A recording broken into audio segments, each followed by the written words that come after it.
मरचू जंगल से लकड़ियां काटकर बाजार में बेचने गया, लेकिन उसे लकड़ियों के अच्छे दाम नहीं मिले। इस पर मरचू ने कहा, अरे भैया, इतने कम पैसे?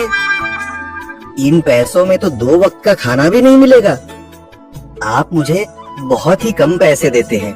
मैं इतनी मेहनत से लकड़ियां काट कर आता हूँ, लेकिन उनके पैसे मुझे बहुत कम मिलते हैं। भैया, तुम्हारी लकड़ियां होती ही इतनी कमजोर हैं कि मैं इससे ज्यादा पैसे नहीं दे सकता। तुम्हारी लकड़ियों के बस इतने ही पैसे बनते हैं। अरे भैया, कुछ ज्यादा कर दो ना। वो क्या है ना कि इन पैसों का तो कुछ भी नहीं आता। मैं अपनी जिंदगी कैसे गुजारूंगा? भैया, तुम जाकर अच्छी लकड़ियां लाओ, तभी इन लकड़ियों का अच्छा दाम मिल पाएगा, वरना इन लकड़ियों का तो यही दाम है। ये सुनकर मरचू बहुत ज्यादा परेशान हो गया और पैसे लेकर किराने की दुकान से सामान खरीदकर घर आ गया। घर पहुंचते ही मरचू की पत्नी सीता ने कहा, अरे जी, सामान ले आए आप? हाँ जी, सामान ले आया हूँ।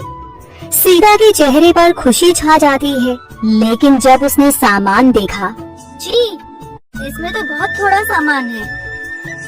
हाँ सीता, मुझे पता है कि यह सामान बहुत थोड़ा है, लेकिन मैं क्या करूँ?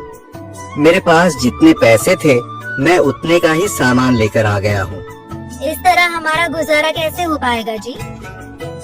आपको तो पता ही है कि हम कितनी मुश्किलों से गुजारा करते हैं। हाँ हाँ, मुझे पता है, लेकिन मैं कर भी क्या सकता हूँ? मेरे पास इतने पैसे ही नहीं कि हम एक अच्छी जिंदगी गुजार सके।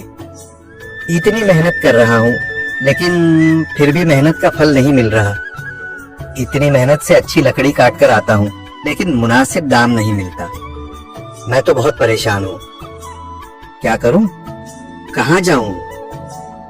अरे जी, आप परेशान न हो, आप कोई और काम देख लें। मैंने कई बार काम तलाशने की कोशिश की, पर किसी ने भी मुझे काम नहीं दिया। ये सुनकर सीता भी काफी ज्यादा परेशान हो गई। मरचू से सीता की परेशानी नहीं देखी गई। उसने अपनी पत्नी सीता से कहा, मैं फिर से जंगल की ओर जा रहा हूँ। अरे जी, अभी मत जाइए ना, वैसे भी शाम हो रही है। आप कल चले जाइएगा, अभी मत जाइए। ठीक है, अगर तुम रोक रही हो तो मैं नहीं जाता। मैं कल चला जाऊंगा। इसके बाद मरचू गांव में घूमने के लिए चला गया। तभी उसे एक आदमी मिला और उसने कहा, कहाँ जा रहे हो भैया? और सुनाओ, क्या हाल चाल है? जिंदगी कैसे गुजर रही है? अरे भैया, तुम्हें तो पता है कि लकड़ियां काटकर कैसे गुजारा होता है। हाँ भैया, तुम सही कह रहे हो।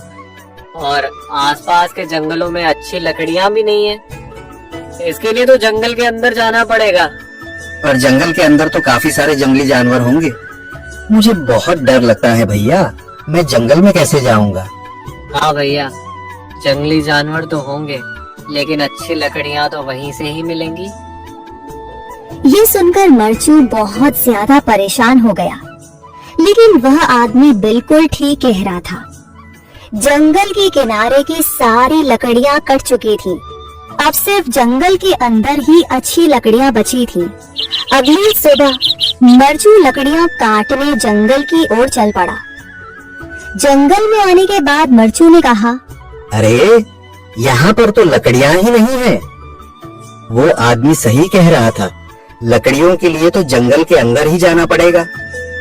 और जंगल के अंदर जाना क्या सही रहेगा? मुझे तो बहुत डर लग रहा है, क्योंकि वहाँ पर तो काफी सारे जंगली जानवर होंगे जो खतरनाक होंगे। अगर आज मैं जंगल के अंदर नहीं गया तो मैं आज घर पैसे लेकर नहीं जा सकूंगा, और फिर जब पैसे नहीं होंगे तो गुजारा कैसे होगा? मरचू जंगल के बाहर खड़ा सोचता ही रहा और फिर उसने सोचा, अरे, यहाँ पर भी कोई मजबूत पेड़ दिखाई नहीं दे रहा जिससे मैं लकड़ियाँ काटकर घर ले जा सकूं। लगता है और अंदर जाना पड़ेगा। यही सोचकर मरचू जंगल के अंदर चला गया।